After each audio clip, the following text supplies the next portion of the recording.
Hello everyone, this is James Shore with another test-driven development video.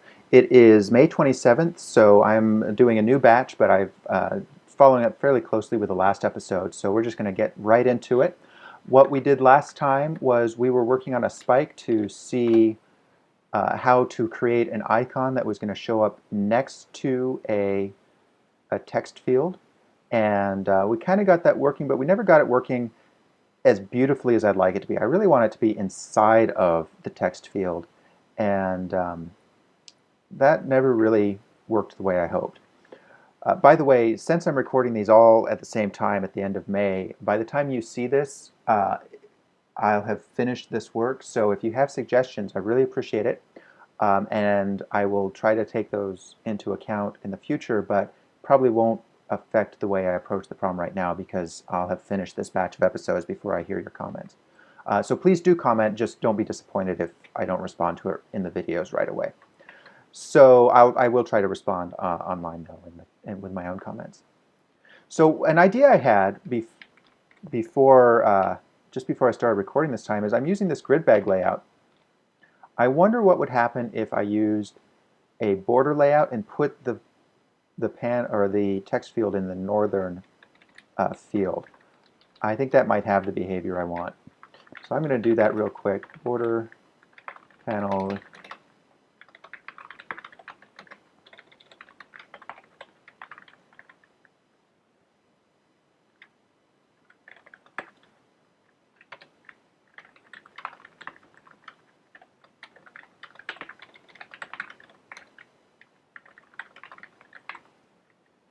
I'm going to put that in the north. I don't know what these are. Oh, this is for internationalization, which is not something I'm worrying about for this little project because it's only I'm only doing this for my own use. Although, of course, other people are welcome to use it. It's not intended for giving to people to use elsewhere. Let's see. Let's call this, rather than grid bag, let's call this text panel, which means we want to call this text panel just so we don't have to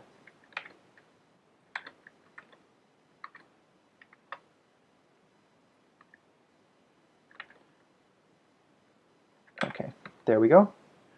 I have no idea if this is going to work or not, but it was an idea that came to me, and the grid bag layout is so complicated.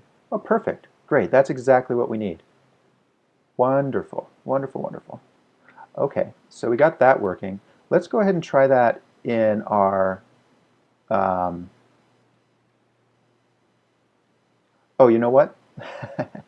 I put that in the wrong one, I think. Yeah. Yeah. Let's try it here.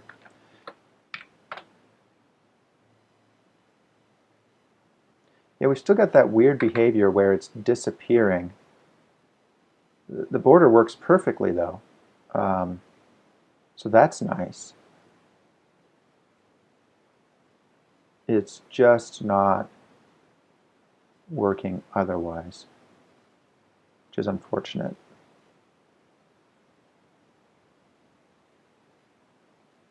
Okay. Well,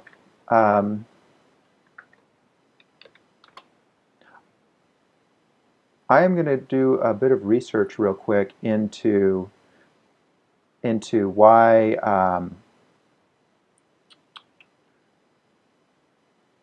going to see if I can find anything online about why the overlay layout is causing disappearing like that.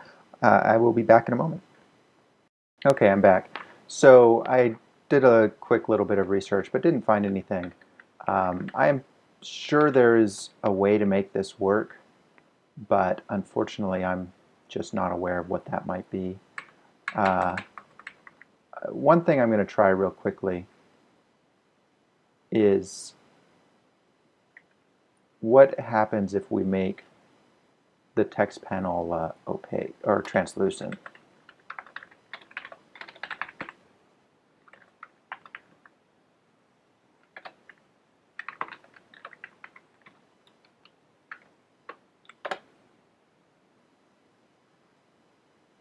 Oh, look at that. That worked.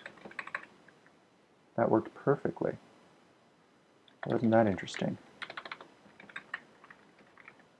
Huh. And it's still the right color and everything. Wow. Okay. Well, there we go. Awesome. That is exactly what I want.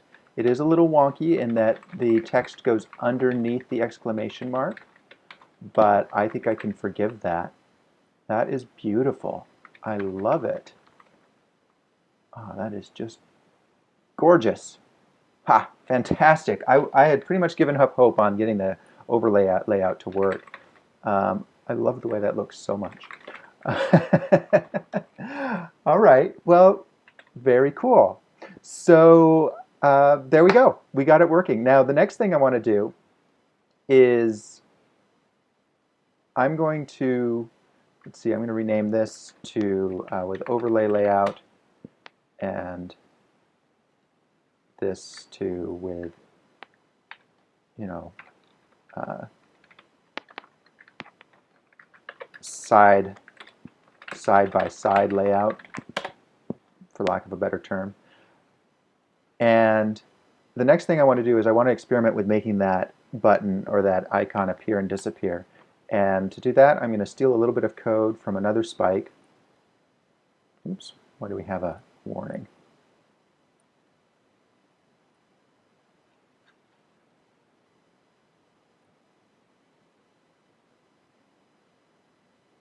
Oh, it's not being used. That's okay.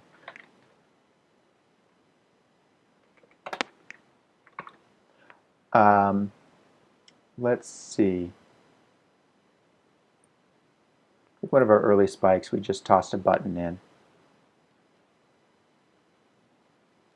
Yeah, there we go. I don't remember exactly how to do that, and I thought it would be faster to just copy this code over real quick. Although most of it is kind of a funky little, not very good joke. So, yeah.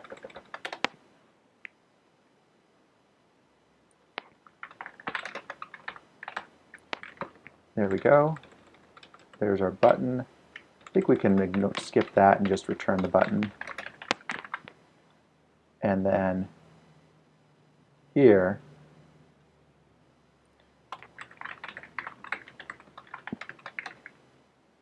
we'll add our button. That's not doing anything yet, but I want to see if it lays out properly.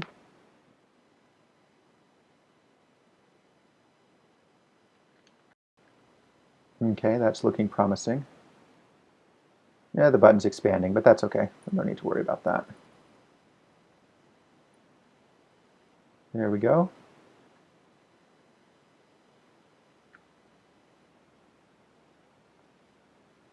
Okay. Ah, I love it, love it, love it. Okay, so next what we need to do is when the button is clicked, we need to turn off the icon. And I think that might just be as simple as setting it to hidden.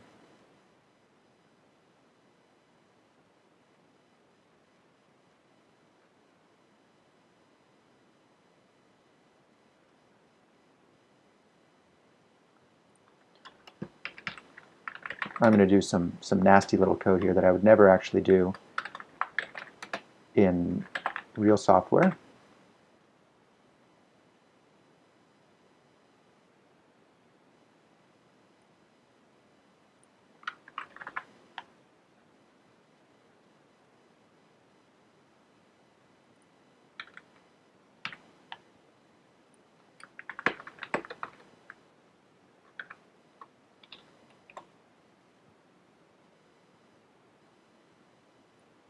Okay, there we go. And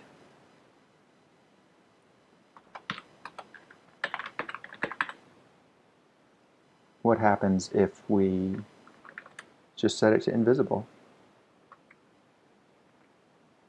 My original thought was that I'd be actually creating and destroying the component, or adding and removing it from the field, but since we've got this overlay working, we don't need to do any more new layout, so I think we can just make it invisible.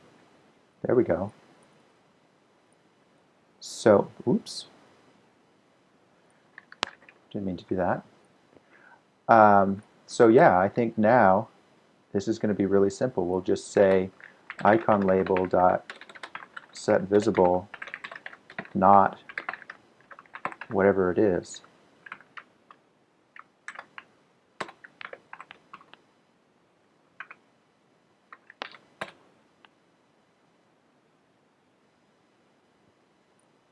Ah, look at that. That is cool. That is so cool. Okay, well, we're done with the spike, which means now we can get back to doing some production code. I think I'm going to stop here for this video. Thanks very much for watching, and I will catch you next time.